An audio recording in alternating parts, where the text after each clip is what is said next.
Seguramente la mayoría ya conocería al abogado José Ortega, ¿no? Pero para los que no lo conocéis, os lo presento. ¿El micrófono? Sí. Ah, pero ¿se oye? ¿Se oye? A ver si se ha Mejor, alejado. porque no va a llegar ahora sí. One in. ¿Se oye?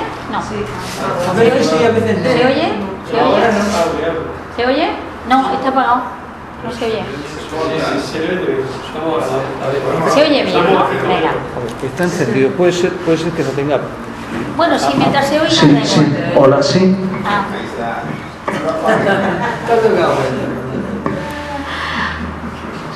Bueno, para los que no lo conozcáis, el abogado José Ortega, bueno, pues es un excelente abogado. Ha trabajado en un montón de cosas, de alguna manera como haciendo historia. Durante la pandemia fue alguien a quien deberíamos darle el Premio Nobel de la Paz porque fue muy esclarecedor. Nuestra asociación nos ayudó a poner demandas, a trabajar, nos dio un montón de charlas, ha estado al frente solucionando todas las historias de la gente, ¿no? ¿Qué hacer para no vacunarnos? ¿Qué hacer para esto? ¿Qué hacer para lo otro? La verdad es que ha habido héroes durante la pandemia y José Ortega ha sido uno de ellos. Aparte de todo eso, es un excelente escritor y escribe libros como si fueran churros. ¿Qué libro es este ya? ¿El cuarto? No, este debe hacer el 11. Ah, el 11º libro que ha escrito. Bueno, además tiene un canal donde él habla y comunica muy bonito. Es abogado, pero es un poco poeta. ¿El canal cómo se llama? ¿Cómo se denomina para poder entrar? Sí. El canal de José Ortega. José Ortega, y ya está. ¿En Telegram? En Telegram, José Ortega, y el identificativo es Algarroba Idar Dorain. Idar Dorain, esto es más complicado, ¿eh? Es un personaje de mi tercera novela. Idar Dorain, con 2 N's al final. Idar Dorain. Pero para entrar al canal, ¿qué se pone? El canal de José Ortega. José Ortega. Bueno, a ver. Toma. Sí. No, el micrófono no quiero. Ah, no. Bueno, yo te lo acerco. Que no, que es que luego me escucho por allí, ¿no? Ah. Yo tengo un canal en Telegram, que es el canal de José Ortega, donde publico las cosas y los vídeos, y no solamente los vídeos, algunos artículos también y todo eso. Tengo un canal en YouTube que es José Ortega, no tiene ningún nombre ajeno, es José Ortega, y en Telegram tengo una cuenta, que la cuenta es @idardorain. El nombre que aparece mío es José Ortega, ahí. Y mi blog es nisirwordpress.com. Nisir es una montaña mítica que aparece en el mito de Gilgamesh y tiene ese nombre de Nisir por mi primera novela, que es la novela sobre el mito de Gilgamesh que decíamos antes, Gilgamesh y la muerte. Es nisirwordpress.com. Luego le pasaré todos estos datos a Rosalina para que lo vaya esparciendo al viento, por ahí. Claro, mejor. Al viento electrónico, claro, se entiende. Sí. Sí, lo ponemos en nuestro Telegram y en nuestro WhatsApp. Pues muy bien, entonces tengo permiso ya para empezar. Permiso. Concedido. ¿Y qué ¿Apagamos el móvil? ¿Apagamos esto entonces? ¿Qué tengo que decir? ¿No lo va a usar? ¿Qué tengo que decir? Pues la presentación de hoy es sobre su último libro, No te voy a que es decir yo, es una broma. Una topografía del más allá.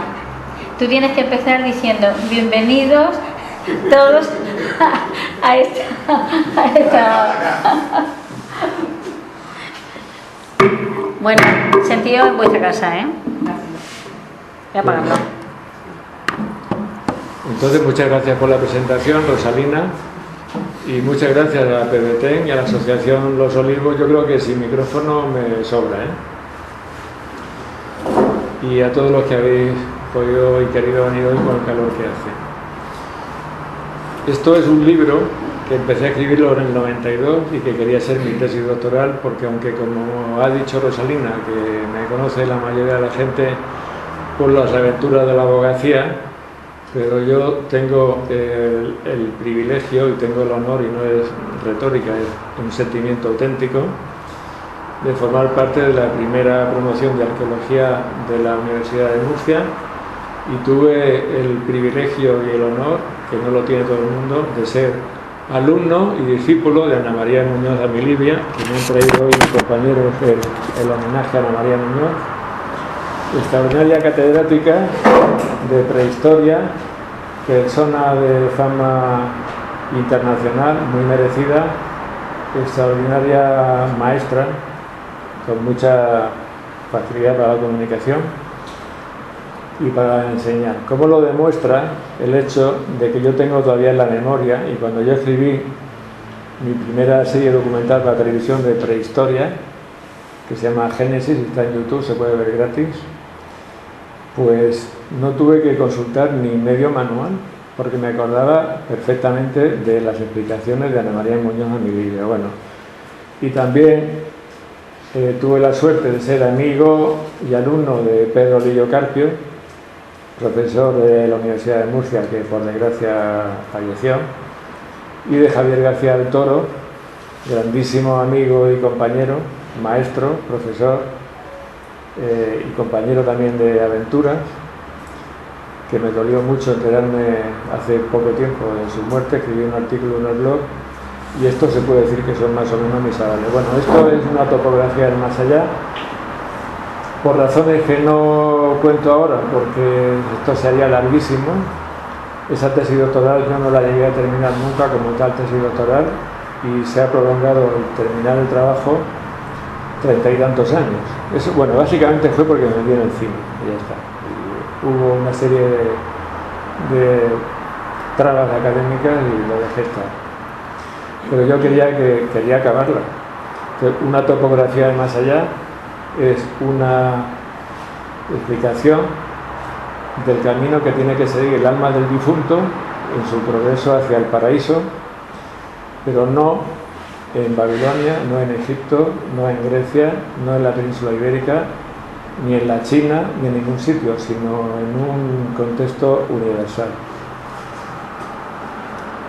Y esto es algo que a lo mejor se puede decir, pero bueno, pero ¿cómo, señor Ortega? ¿Cómo es posible que usted pretenda que pueda haber una visión uniforme, universal? Porque los guinea-papúes son guinea-papúes, los australianos son australianos, los egipcios son egipcios, y sí, muy bien. Yo creo que hay una cosmovisión muy primitiva, muy clara, muy definida y muy unitaria. Una cosmovisión es una imagen del mundo, tanto del mundo visible, si hablamos de geografía, de lo que se ve, como del universo metafísico, que es lo que no vemos, que es el mundo del más allá, y también el camino al más allá. Esto es lo que he puesto aquí, que son los patrones primitivos de pensamiento. A mí me parece que esto se puede describir de la siguiente manera.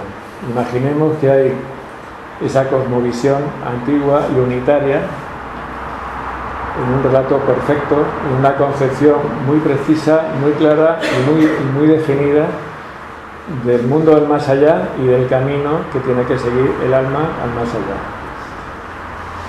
Con el tiempo, lo que acontece es que esta cosmovisión que es perfecta, que está tan definida, que es tan precisa,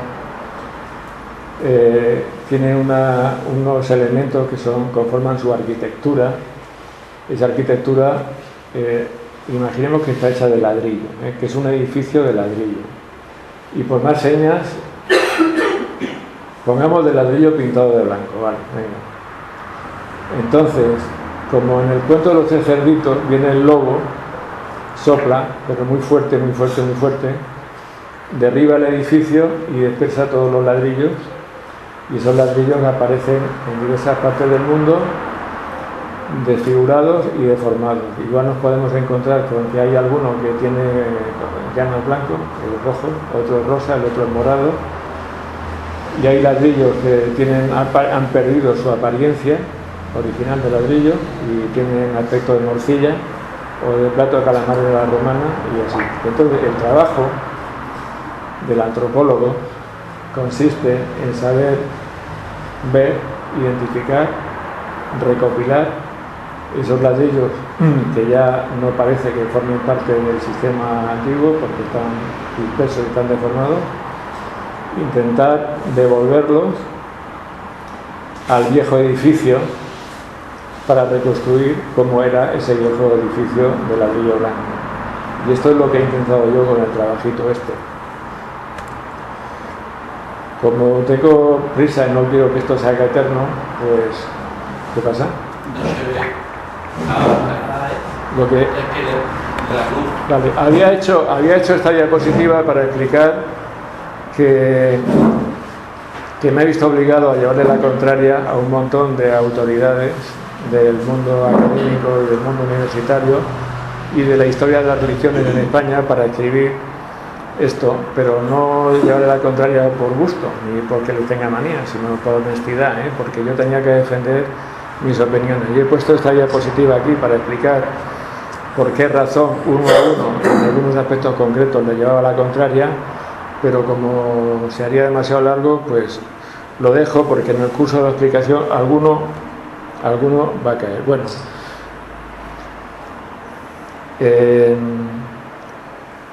yo como he dicho, tengo aquí dos compañeros de la carrera, de la primera promoción de arqueología y otro de la segunda, que me da mucha alegría verlos, la verdad. Y pues fui arqueólogo no, más bien habría que decir que participé en alguna excavación arqueológica, en unas cuantas excavaciones arqueológicas, y entonces me vi que a mí al hacer eso me faltaba información.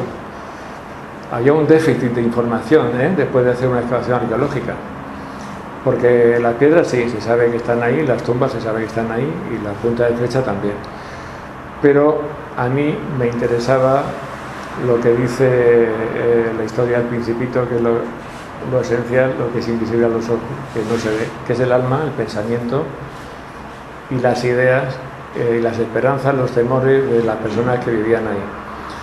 Entonces, de eso nada. Yo recuerdo que Javier García del Toro me lo contó varias veces porque le gustaba mucho contarlo, que él hizo su tesis de licenciatura sobre el material de superficie del yacimiento neolítico de las Amoladeras de la Manga.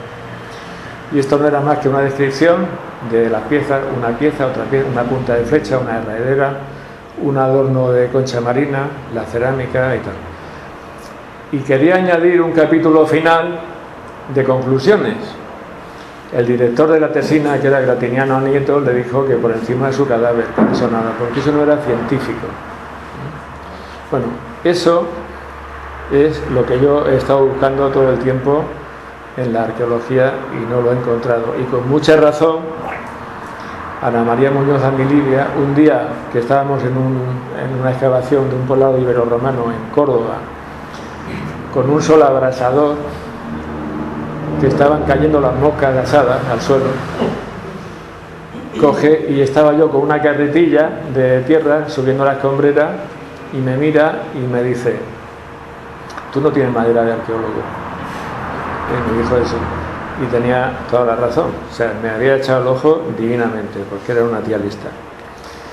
Entonces la diapositiva de la derecha simboliza el cuento maravilloso. El cuento maravilloso es un tipo de cuento popular que nos cuenta principalmente un viaje, el viaje que hace un héroe a una tierra lejana, desconocida, a través de un camino lleno de peligros. Y el cuento maravilloso es, yo creo que es el gran incomprendido de la Universidad Española. El cuento popular, en general, es considerado, y muy mal considerado y con gran error, un tipo de literatura menor, un tipo de relato, un tipo de literatura menor. ¿Cómo vamos a comparar una narración de elaboración popular? ¿Cómo la vamos a comparar con Miguel de Cervantes, con el señor Shakespeare y con la... No. Y por eso en la Universidad Española el cuento está confiado dentro de este esquema tonto de compartimentación de la ciencia del Departamento de Filología Hispánica, que es a donde yo me iba aquí en la Universidad de Murcia a leer la revista de Dialectología y Tradiciones Populares, donde había, entre otras cosas, muchos cuentos populares y tal. Sorpresa sorprendente, ¿eh? Lo que nos cuenta este tipo de narraciones es un viaje metafórico al más allá. La meta del héroe que hace el viaje es un sitio que se llama el Reino Encantado, que es donde suele estar la princesa en el castillo, etcétera, y todo esto. Pero eso es una elaboración simbólica del mundo de los muertos, del mundo de ultratumba. Y aquí no hay nada siniestro, sino todo lo contrario, porque como vamos a ver después, si no nos dormimos antes, el mundo de los muertos es la tierra de la vida, y es la tierra del origen, y es lo mismo. Si he dicho antes que hay un patrón universal, es porque hay un patrón universal, ¿eh? Y no me refiero a un patrón de barco, sino a una marca de acontecimientos. El patrón universal es un hecho empírico universal que todo el mundo ve y que todo el mundo puede contemplar, y además ver lo que hace es el sol, lo que hace en el cielo, los movimientos del sol en el cielo. Bueno, pues el sol es en sí mismo un fenómeno visible tan universal,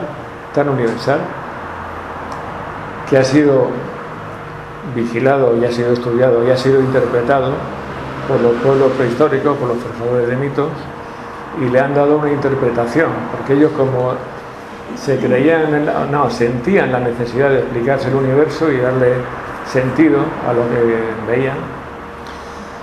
Entonces, pues, observaron que, como todo el mundo sabe, porque esto no es ningún secreto, lo sabe todo el mundo, el sol sale por oriente y se pone por occidente, pero curiosamente después vuelve a aparecer otra vez por oriente. Estupendo, brillante, resplandeciente, contentísimo y feliz, como si no hubiera pasado nada. El submundo, el mundo que ha recorrido en sentido inverso, de occidente a oriente, es el mundo de los muertos. Y entonces resulta que el sol ha circulado durante toda la noche, lo que en Egipto llamaban las 12 horas de la noche, por el mundo de los muertos, y ha salido tan fresco y ha salido estupendo, intocado. Y por ese motivo, en algunas culturas, particularmente en Sumeria, tenía un epíteto, el sol, que era el héroe. Utu es el nombre sumerio del sol, y se decía Utu el héroe. Cuando Gilgamesh hace su viaje al monte Nisir, se le dice, ese viaje no lo vas a poder hacer porque solamente antes lo ha hecho Utu el héroe. Entre los acadios era Shamash, el dios del sol, pero bueno. Y aquí se diferencia de la luna, porque la luna muere y resucita.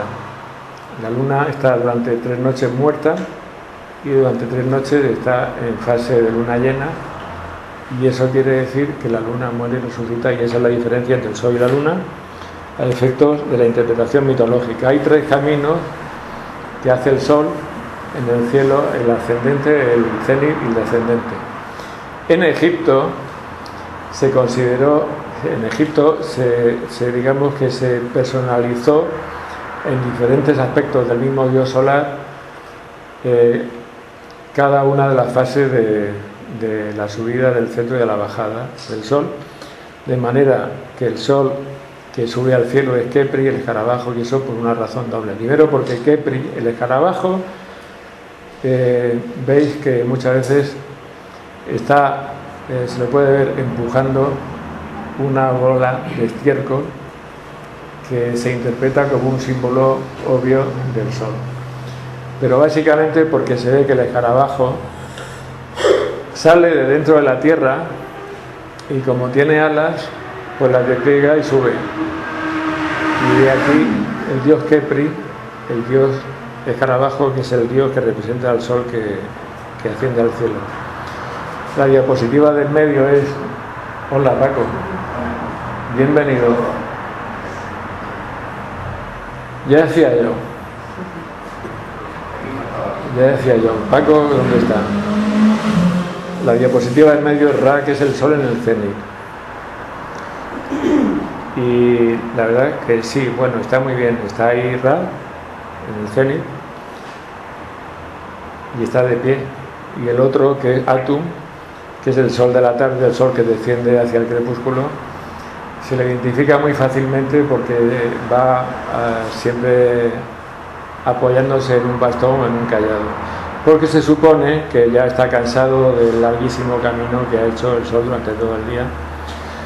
Y esto es un poco contradictorio, y tengo que decir que el sistema religioso egipcio no tiene ni medio problema para aglutinar diversas concepciones, diversas versiones de un mismo Dios y diversos aspectos de un mismo Dios, aunque sean incompatibles, ¿no? Y entonces aquí en este caso, si hay algo que resuena y algo que es conocido y que se repite una y otra vez en el libro de los muertos, es la comitiva de Osiris. La comitiva de Osiris es un grupo de difuntos que van acompañando al dios Osiris, que es el dios de los muertos, en un barco hacia el paraíso occidental. Entonces, si van navegando, no van caminando, y si van caminando, no van navegando. ¿Y esto por qué sucede así? Pues muy fácil, porque son los egipcios y esto ya no tiene remedio, ya no lo van a cambiar. Pero que no se extrañe nadie de estas contradicciones, porque cómo funcionaban ellos. A la derecha se ve al dios Ra en un barco que se ve claramente que es de papiro. Y los señores que hay ahí, yo creo que deben ser muertos, almas, que están acompañando a Ra, porque como se confunde tanto a Ra con Osiris, y como la comitiva de Osiris era un montón de difuntos que venían navegando en ese barco, pues bueno, tengo que decir que es que no he encontrado ni media imagen de esto que tanto se repite el libro de los muertos, que la comitiva de Osiris. No he encontrado nada. Osiris está muy representado en la iconografía de Egipto, pero en esta parte no.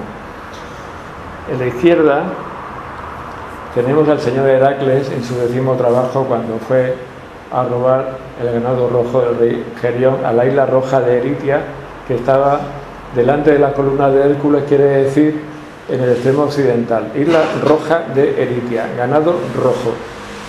El rojo está más que archidemostrado que es una característica que define al más allá, porque es el color del crepúsculo.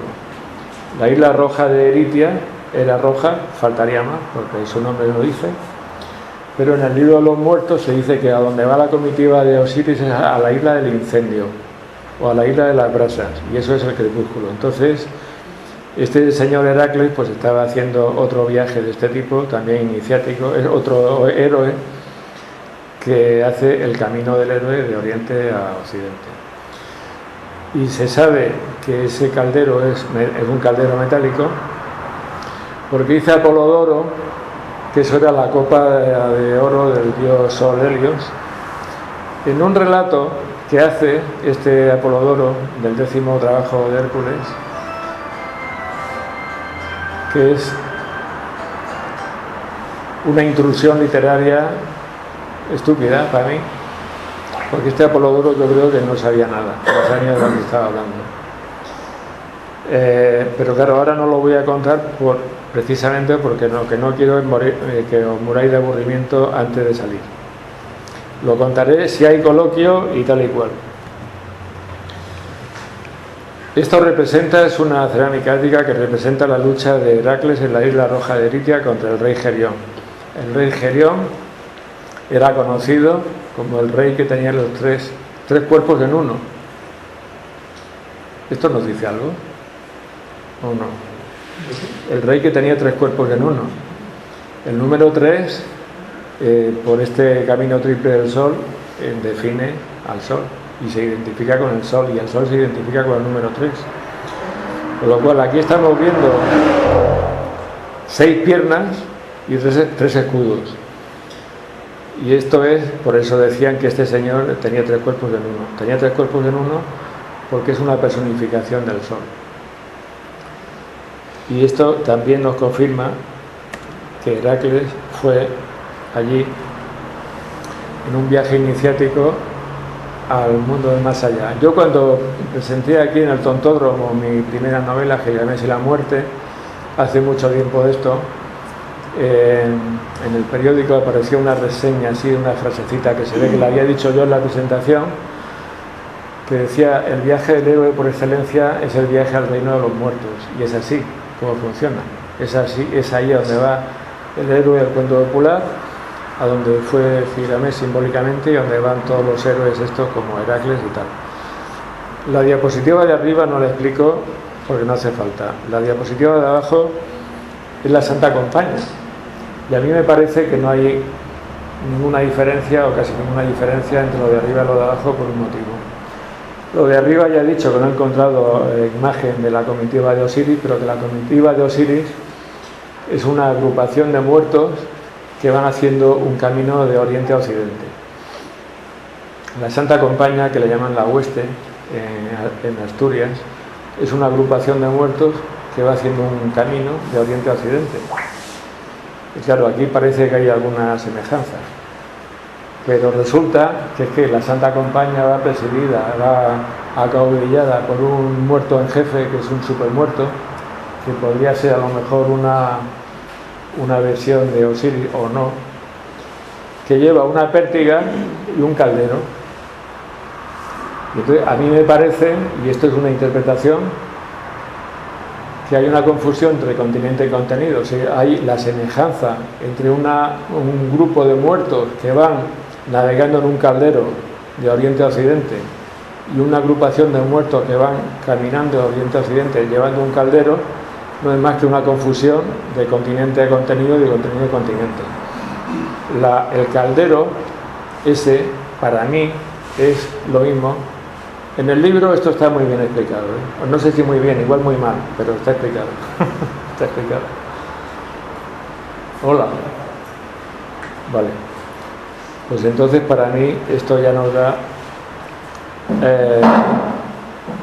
o me da a mí, la base para afirmar que la Santa Compaña es una versión de la comitiva de Osiris, porque todo forma parte de la misma fuente, todos son manifestaciones de la misma fuente. La Santa Compaña es un ladrillo roto, o es un ladrillo que ha cambiado de forma a la forma de morcilla o a la forma de gambas a la plancha, pero que forma parte para mí de lo mismo. Y este es otro punto en el cual no he tenido más remedio que llevarle la contraria a un maestro, pero claro, con respeto pero con firmeza, como dice, que es Constantino Cabal, que tiene una monografía sobre la Santa Compañía. Me parece que la leí en la revista de Dialectología y Tradiciones Populares, y él, después de hacer una descripción de lo que hacen, de por dónde van y de todo eso, pues llega a una conclusión. Dice que la Santa Compañía es un fenómeno cultural que tiene un origen medieval y piadoso. Utiliza esta palabra, medieval y piadoso. Pues no puedo estar de acuerdo. ¿Qué le pasaba a Constantino Cabal? Y no quiero parecer soberbio, ni chulito, ni el sabiondo de Beniaján. ¿Qué le pasaba a Constantino Cabal? Pues que le faltaba lo que falta siempre en la universidad, que es el contexto. Yo, José Miguel, una vez fui con Antonino a un congreso de etnología al campo de Cartagena hace mucho tiempo, y ahí expliqué yo un artículo que publiqué en tu revista, el Museo Arqueológico, sobre cómo el mito de Isis y Osiris tiene una base que es un cuento popular que yo recogí aquí en el campo de Cartagena. Y ahí ya estuve explicando que el problema que yo veo, que igual me equivoco, me puedo equivocar, pero el problema que yo veo en la Universidad Española es esto de la compartimentación. Entonces, el que sabe de cuento popular no sabe nada de arqueología, el que sabe arqueología no sabe nada de cuento popular, o no le interesa, o se cree que es un relato ficción sin interés, y así no se va absolutamente Pepe, absolutamente a ninguna parte. Esto es lo que decía Ortega, pero no yo, sino José Ortega y Gasset, la barbarie del especialísimo, la llamaba esto. Yo creo que es una autopista hacia la nada, hacia el no saber, es una autopista hacia la ignorancia, ¿no? Lo único que nos proporciona la amplitud de miras y la visión de conjunto, que yo creo que es imprescindible en la ciencia, por lo menos en esta, es la perspectiva interdisciplinar y la habilidad de poder manejar los datos que nos vienen de todas partes, ¿eh? Del folclore popular, sí; de la arqueología, sí; de la historia antigua, sí; de los mitos también; de la literatura oriental, por supuesto. Pero que ahí sí, ahí se puede, ahí sí tenemos visión de conjunto. Mira la rueda. Bueno, el patrón este tan marcado, de que el héroe sigue al sol, el héroe se identifica con el sol, lo mismo que en el libro de los muertos el difunto se identifica con Osiris, que es Osiris en el cuento popular. El héroe, sin que se diga de esta manera, se identifica con el sol y sigue el mismo camino que el sol, y por esa razón en muchos cuentos populares, cuando no, porque uno de los problemas es cómo encuentro el camino, que es lo que me pasaba a mí ahora para encontrar el sitio este, que no lo encontraba. ¿Cómo encuentro el camino? Y entonces el donante mágico le dice al héroe del cuento esto. Dice, así rodando, no sé si poco o mucho, no sé si está muy lejos o no, penetró el ovillo en un bosque. Bueno, que eche a rodar un ovillo de lana o que eche a rodar una piedra, una esfera en forma de piedra, y que la siga. Y eso es como lo del escarabajo pelotero. Eso yo creo que es un símbolo más del sol. Y por eso el héroe llega al extremo occidental. Bien, muy bien, muy bien, muy bien. José María Blasquez, que es este señor que aparece aquí, es un grandísimo catedrático de historia antigua. Yo tuve también la suerte de asistir a una conferencia que dio hace mucho tiempo en el Colegio Mayor de Azarbe. ¿Cómo se llama el sitio ese que hay enfrente, que es de Lanzar? Bueno, por allí, por el barrio, por San José. Ah, se me había olvidado. ¿Cómo se podía olvidar a mí la cosechera, por Dios? Bueno, vale. Pues este hombre es un catedrático súper respetado, súper riguroso y del máximo prestigio, con justicia y merecido.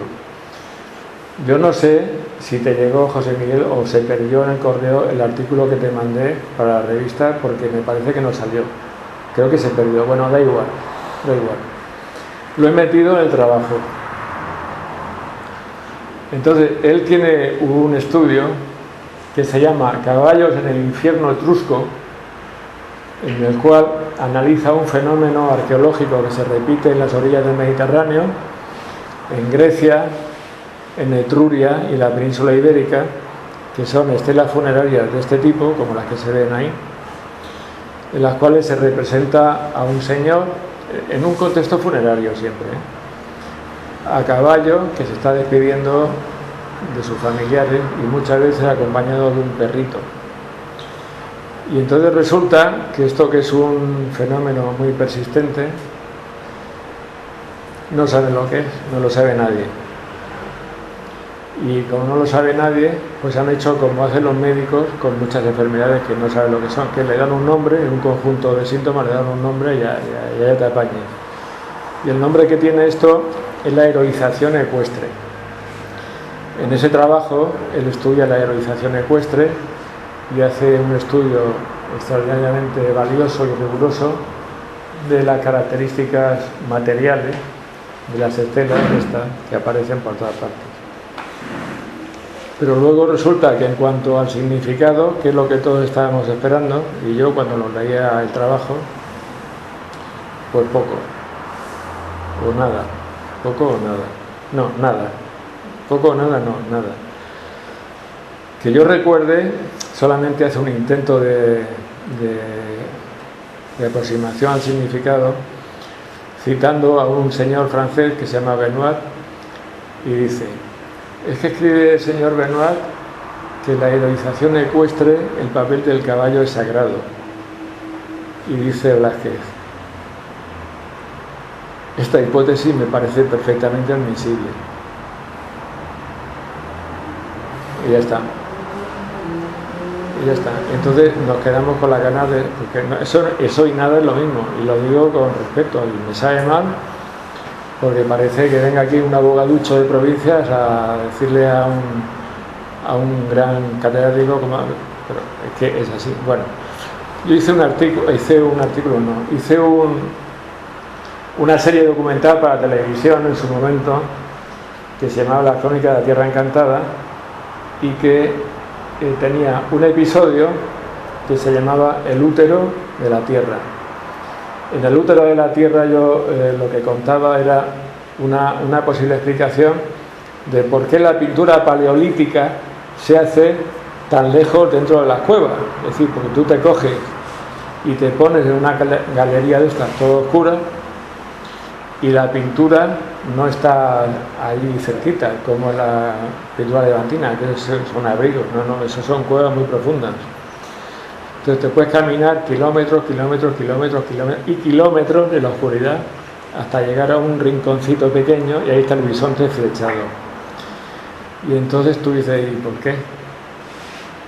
Pues eso es muy incómodo, ¿no? ¿Por qué? Pues yo creo que fue Mircea Eliade se escribe Mircea Eliade, Mircea Eliade, donde yo leí que el lugar donde tuvo lugar la creación del mundo es el lugar donde está perpetuamente teniendo lugar la creación del mundo. Y la creación de la vida y la multiplicación de la vida no se detiene nunca. De ese lugar está saliendo continuamente la vida. Por lo tanto, de ese lugar que está en el más allá, que como he dicho al principio y explicaré al final, es la tierra de la vida también, de ese lugar están continuamente saliendo para repoblar la tierra las especies de animales que son las especies de caza, entre otras. Y entonces yo lo que creía, y dije en mi documental que lo podéis consultar en YouTube, Crónica de la Tierra Encantada, El útero de la Tierra, es que la razón de eso es que el cazador prehistórico se quería acercar lo más posible a ese núcleo primitivo donde está bullendo y burbujeando continuamente la vida, para que la magia de caza fuera más eficaz. Bueno, muy bien. ¿Y qué tiene que ver esto con lo que vemos en la diapositiva, con la heroización ecuestre? Pues como he dicho, la preocupación principal del difunto es si va a encontrar o no el camino al paraíso, el camino al más allá. Y entonces hay un concepto, que esto es como lo que llaman un mitologema casi, que es la cacería salvaje. La cacería salvaje es un fenómeno que aparece en varios relatos, sobre todo con los cazadores, en el que hay un cazador que sale corriendo detrás de un ciervo o de lo que sea, y hay una carrera frenética, por eso es la cacería salvaje. En esa carrera frenética pues pierde la noción del tiempo y el espacio y ya no sabe dónde está. Y resulta que está en el más allá. Y vuelvo a repetir que ese más allá es el país de la vida. Hay una colección de relatos galeses que se llama el Mabinogion, que son medievales, pero tienen una base mucho más antigua, además se notan al leerlos.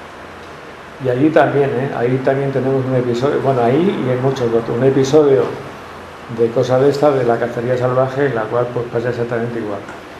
Un tipo que va corriendo como loco detrás de una pieza de caza, bueno, y al final se encuentra allí. Que por cierto, el más allá en el Mabinogion, como está escrito en galés, es que no tiene ni una vocal. Perdón, no puedo pronunciar, no tiene ni una sola vocal. Creo que tiene una A al principio, una W y varias V. En fin, la cuestión es que esa ansiedad y esa inquietud que tiene el difunto por saber si va a encontrar o no el camino al más allá, intenta aliviarla en una operación cinegética, porque el difunto sale a cazar. El difunto sale a cazar. Hostia. El difunto sale a cazar porque tiene la esperanza de que le va a pasar esto, que se escuchaba tanto en los relatos. Le va a pasar que en cuanto el perro que lleva con él detecte una pieza de caza, esa pieza de caza va a escapar a todo correr.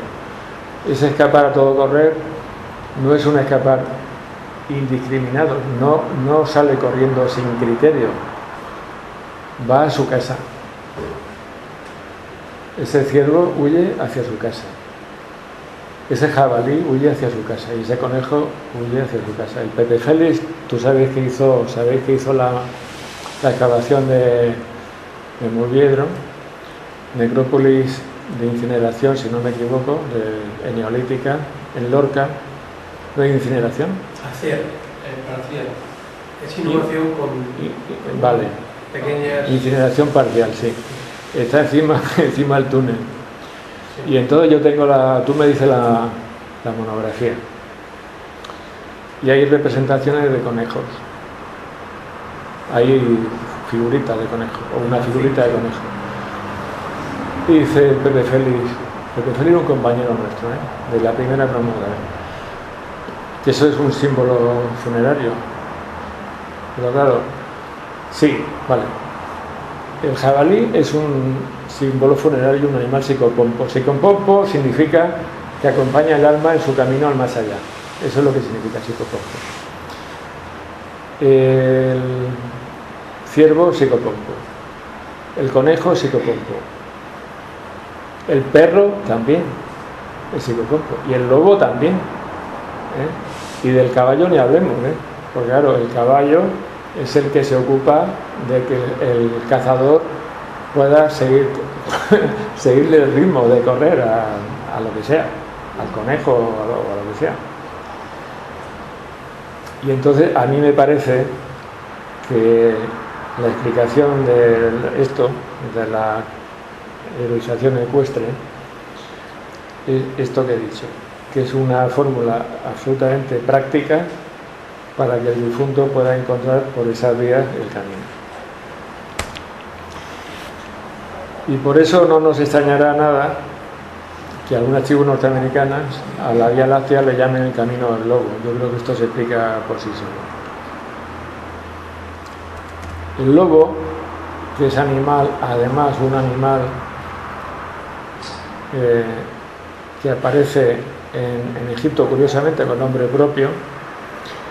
Henry Frankfurt, en su libro Reyes y Dioses, se refiere mucho al lobo Ugbaut, el lobo Ugbaut que pululaba por la necrópolis y que tiene el interesante apelativo del abridor de caminos, del que abre los caminos.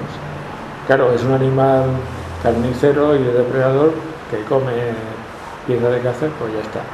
Entonces también me parece a mí que da una ayuda para el muerto, para el difunto, si bien es cierto que yo no sabía que había lobos ahí en Egipto. Henry Frankfurt habla de lobo, el lobo Ugbaut, pero a veces yo creo que se puede confundir con un chacal y a estos efectos prácticos es lo mismo, porque es un carnívoro y ya está, y se acabó. Voy a intentar pasar rápidamente por los hitos del camino. Normalmente el más allá está caracterizado como un mundo subterráneo. Yo, por el contexto que he estudiado, lo que he visto es que no es que el más allá sea un mundo subterráneo, sino que hay que entrar por una galería subterránea para llegar al más allá, que está, como muy bien dice su nombre, está más allá. Excepto en algunos casos que también pueden ser ladrillos rotos, como en Sumeria, porque en Sumeria todo el mundo sabe, y en Babilonia y en Akkad y toda la literatura oriental de Mesopotamia, que el más allá, el infierno es el Kur, que es un reino subterráneo, de hecho se le llama el mundo inferior, el Netherworld le llaman los ingleses. El Kur, el mundo inferior. Siempre hay un río o una barrera de agua que separa el mundo de los vivos del reino del más allá. Es un río o un mar. El mar aparece sobre todo en el cuento popular, el río aparece más bien en la mitología que procede de fuentes escritas. Y aquí he puesto un ejemplo que es un mito sumerio, que es el mito del nacimiento del dios Nana, que es el dios de la luna, en donde se hace referencia a un personaje que se llama el hombre del río infernal. Extraordinariamente importante, repito, extraordinariamente importante es que los bordes del mundo de los muertos están formados por marismas o juncales, por terrenos pantanosos. Esto vais a ver por qué es tan importante al final. Y finalmente, que hay una muralla que separa el mundo de los vivos del mundo de los muertos. Esa muralla normalmente es metálica. Es metálica porque la consistencia física y la apariencia del mundo de más allá, como es el mundo del crepúsculo, es el mundo donde todo es rojo, el mundo de la isla roja de Eritia y la isla del incendio, todo esto, pues muchas veces en los cuentos populares se define a ese lugar como un sitio donde hay un palacio de oro. Tengo que decir que la carne de Ra es de oro, porque Ra es el sol. Y las murallas son metálicas. Hay muchas fuentes de la mitología que nos dicen que las murallas de más allá son metálicas. Incluso en Finlandia, en Kalevala. Lo que pasa es que allí son de hierro, pero metálicas. No he encontrado ninguna foto de una muralla metálica, pero es así como funciona.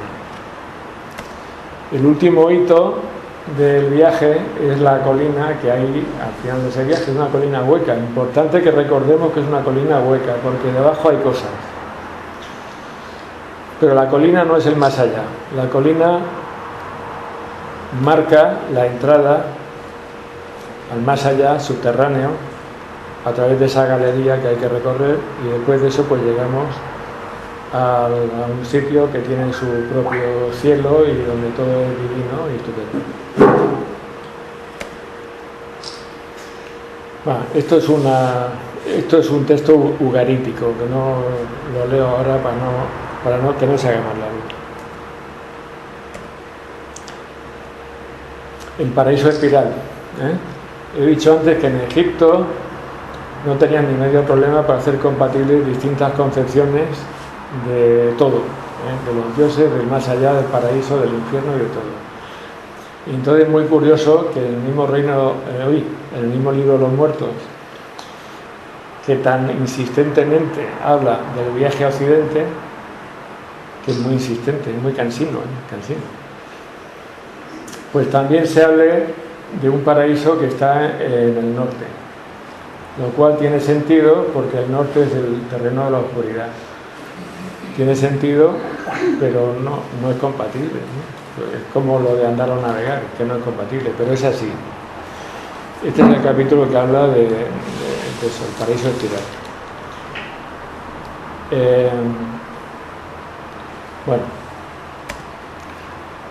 Si nos tumbamos en las dunas en una noche de verano, solos o acompañados, si lo hacemos acompañados, más vale que no lo hagamos porque no vamos a ver nada, porque no. Y si lo hacemos solos, vamos a observar un fenómeno que a simple vista no lo vemos, que es que podemos identificar las constelaciones, Osa Mayor, Osa Menor, la Casiopea, el Cisne que está en medio, y todas estas, y al cabo de un rato han girado, no están en el mismo sitio, han cambiado de sitio.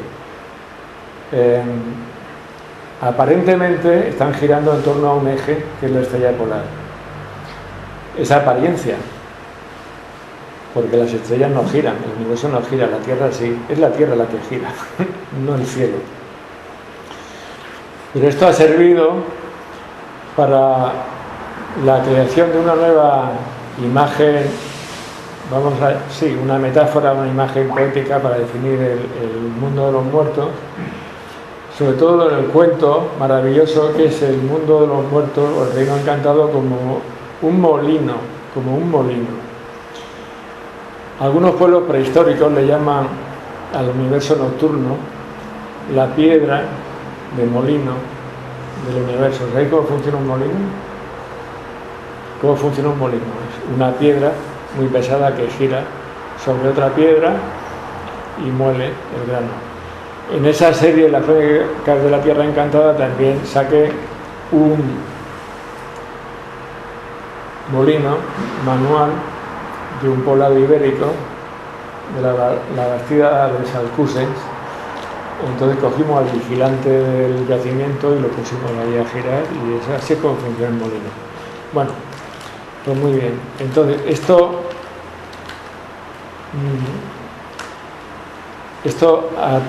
ha dado muchas consecuencias en forma de símbolos que en principio no se entienden, pero que se pueden entender con esta explicación, y que aparecen dispersos en las tradiciones populares y en el cuento también. Porque se supone que el paraíso del centro de la Tierra está dentro de la columna que sostiene la cúpula del cielo, que gira. Esa columna gira. Por eso el paraíso de espiral y la isla giratoria. Esa columna gira.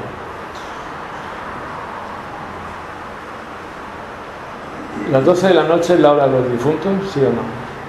Sí. ¿A las 12 de la noche salen los difuntos? Sí. Eso creo que tiene que ver con esta diapositiva. Y también tiene que ver con esta diapositiva un tema que aparece mucho en el cuento, que es que cuando el héroe quiere entrar en más allá, pues se le dice, bueno, si tú quieres entrar, pues vas a entrar, pero ten en cuenta que este reino tiene una puerta, tiene un muro con una puerta que se abre durante un rato muy corto y después se vuelve a cerrar para siempre o para casi siempre, y ya de ahí ya no sale. Y yo, por buscarle una explicación racional a eso y por intentar reconstruir también el edificio que he dicho antes de ladrillo pintado blanco, pues he pensado que quizá ellos imaginaron ese paraíso, ese edificio misterioso del centro del mundo, como un cilindro doble, que tiene un cilindro por fuera, que no se mueve, pero que tiene una abertura, tiene una ventana, y otro cilindro por dentro que se está moviendo todo el rato y venga a girar con la estrella polar y venga a girar. Y tiene una abertura a la misma altura, valga la rima. Y por esa razón es por lo que yo creo que en el cuento popular, cuando dice tienes que entrar, pero solamente ten en cuenta que tiene este rato, porque después la puerta se cierra. Yo creo que ese momento es cuando la abertura de fuera que fija y la de dentro que está girando coincide. Y por eso después ya se cierra, ya se acabó. Hay un capítulo al final que se llama así, de lo imaginado a lo construido. Porque resulta que a mí lo que me pasó aquí fue algo que suele suceder mucho cuando te metes en los temas. Me ha pasado varias veces. Que es que tú vas a buscar algo y resulta que te encuentras, sí, con ese algo, pero también capturas otro algo que era mucho mejor que ese algo inicial que buscabas. Y entonces yo creo que llegué a entender la arquitectura funeraria de la Edad del Bronce, que son las tumbas de corredor, y aquí tenéis una tumba de corredor clásica en el dibujo a la derecha, que es muy conocida, que es el tesoro de Atreo, de la cultura micénica, en donde lo que se ha hecho es, como hablaba al principio, un edificio, pues un edificio. es coger las piedras y hacer con las piedras lo mismo que decía el mito, que era el mundo de los muertos, que es una colina hueca. La colina hueca es la cámara funeraria que aparece ahí, en el tesoro de Atreo. Y no solo en el tesoro de Atreo, sino en todas las tumbas de corredor, de la península ibérica, de las islas británicas y de por todas partes. Y el dibujo de la izquierda es de lo de Berdichevsky, que lo conocéis vosotros, ¿no? Esto es una publicación del Consejo Superior de Investigaciones Científicas, bastante antigua, que se llama Los enterramientos en cueva natural del bronce I hispánico. Y este Berdichevsky lo que hace es que hace un corpus y una recopilación integral de los hipogeos. Los hipogeos son cuevas excavadas artificialmente, tumbas, que curiosamente pues tienen la misma estructura. Dentro de las limitaciones que te da la falta de libertad de que esta no la construyes tú, esta la tienes que excavar. La orientación del pasillo suele ser de oriente a occidente. Y hay, sobre todo en el Dolmen de Soto, pues he leído, el Dolmen de Soto es la bomba, en Huelva, lo tenéis que ver. Eso es el No Va Más. De ahí también hice un documental.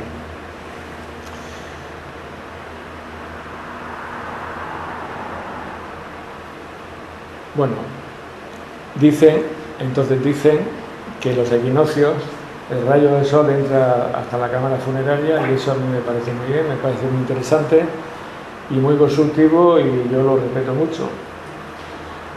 Pero no pasa eso durante todo el tiempo en el año, eso pasa en los equinoccios. Y entonces yo opino que la razón de que las tumbas estas, la orientación del pasillo sea este-oeste, es que se está intentando reconstruir el camino del alma en busca del paraíso, en busca de esa montaña hueca que es la cámara funeraria, y entonces pues el alma tiene que hacer también un camino de oriente a occidente. Y un sitio donde está muy marcado y se aprecia también con mucha insistencia este esquema del pasillo de la cámara funeraria es la necrópolis de los Millares, que está en Almería, y que los Millares tenía que haber sido el más grande campo arqueológico y monumento arqueológico del Mediterráneo o del mundo, porque eran 100 túmulos funerarios con esta estructura de tumba de corredor. La cámara funeraria está enterrada debajo de una colina artificial de tierra, y se lo cargaron todos para construir una carretera en 1920. Bueno, vale, pues aceptemos en el país en el que estamos viviendo, con lo bueno y con lo malo. En las tumbas de los Millares, que también las tengo yo metidas en mis documentales, el pasillo está dividido en 3 partes, en 3 sectores, por 2 lajas de pizarra perforadas que no cumplen absolutamente ninguna función práctica, ninguna. Lo único que haría en todo caso sería estorbar. ¿Y entonces por qué? ¿No? ¿Para qué son las lajas de pizarra perforadas? ¿Para qué?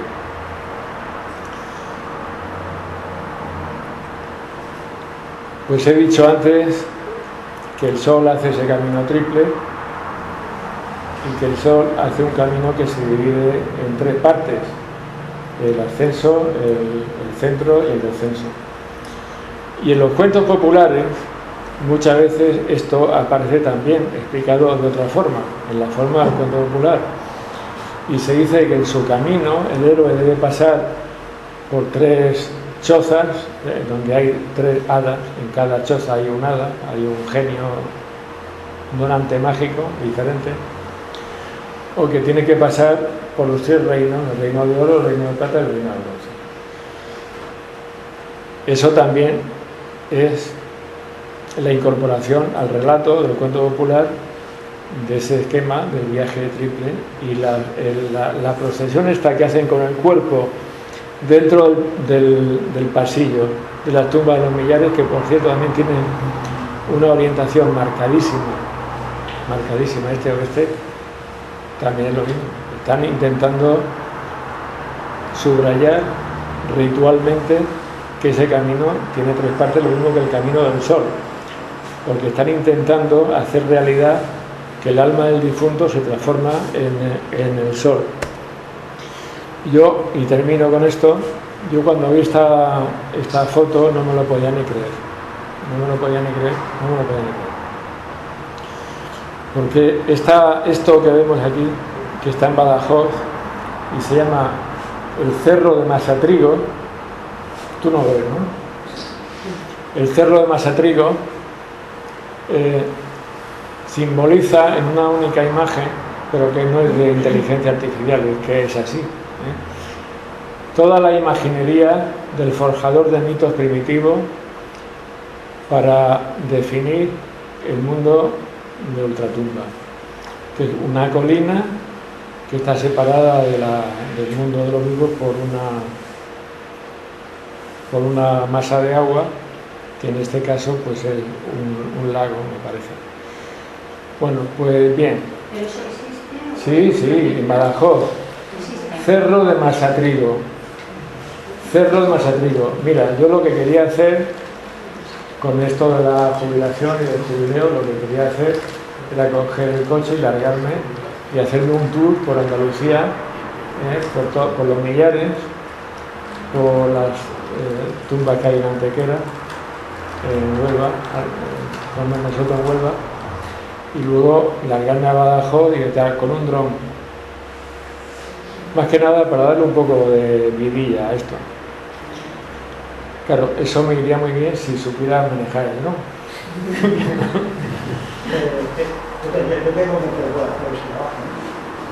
Sí, pues hablamos, nos cogemos el coche y nos largamos para allá. Voy a terminar, pero voy a terminar con algo que yo creo que tiene mucha sustancia, como cuando le pones un cubito de caldo a la sopa. Una vez que ya tenía yo terminado el libro se me ocurrió coger de la estantería un libro que lo tenía muchos años y apenas le había prestado atención. Ese libro es el folclore del Antiguo Testamento, la segunda gran obra de Fraser, porque la rama dorada la tenía ya más que machacada. Me la regaló la Mari Carmen de los Torrados, la rama dorada. 1.500 pesetas costaba en González Palencia. El folclore del Antiguo Testamento yo lo había ojeado, pero me tenía ya un poco cansino, porque son muchos datos. Fraser mete muchos datos. Pero los volví a coger. Y entonces se me abrieron los ojazos, porque encontré allí dos cosas que me interesaron mucho en relación con este trabajo. Una es que el relato del Antiguo Testamento del origen del mundo, con lo que en principio nada más que había agua y todo, y en el Enuma Eldis también, en principio nada más que había agua, y la teología de Memphis también, en principio nada más que había agua, es universal. Es que es universal.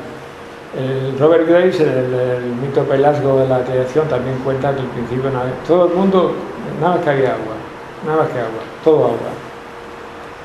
Y sobre esa agua apareció la primera tierra emergida, la primera tierra firme. En esa primera tierra firme es donde tuvo lugar la creación. En esa primera tierra firme es donde perpetuamente se está volviendo a hacer la creación. Y en esa primera tierra firme fue donde Dios también creó al hombre. Bueno, pues muy bien. Entonces, resulta que yo también vi que no solamente es el Antiguo Testamento el que dice que Dios en el jardín del Edén creó al hombre del barro, sino que esto también es común a un disparate de mitologías, a muchas mitologías. Y el hombre fue creado del barro, fue creado del barro, fue creado del barro, fue creado del barro. Estupendo. ¿Y por qué del barro? ¿No? Pues he dicho antes que los bordes de esa tierra eran de marisma, era de un terreno pantanoso. Dios creó al hombre del barro porque era la materia prima que tenía más a mano. Y ya está. En el Antiguo Testamento y en todas partes. Y eso es el fin de esta topografía del más allá, en la que no hay que ver el mundo de los muertos como el mundo de los muertos, porque como veréis al principio del primer capítulo, el mundo del más allá recibe muchos nombres, y un nombre que se le da muchísimo, especialmente en el mundo celta, es el país de los vivos, el país de la vida, se le llama así. De manera que tiene ese valor ambivalente, y con esto me temo que esta exposición ha llegado a su final. Y muchas gracias por escucharme.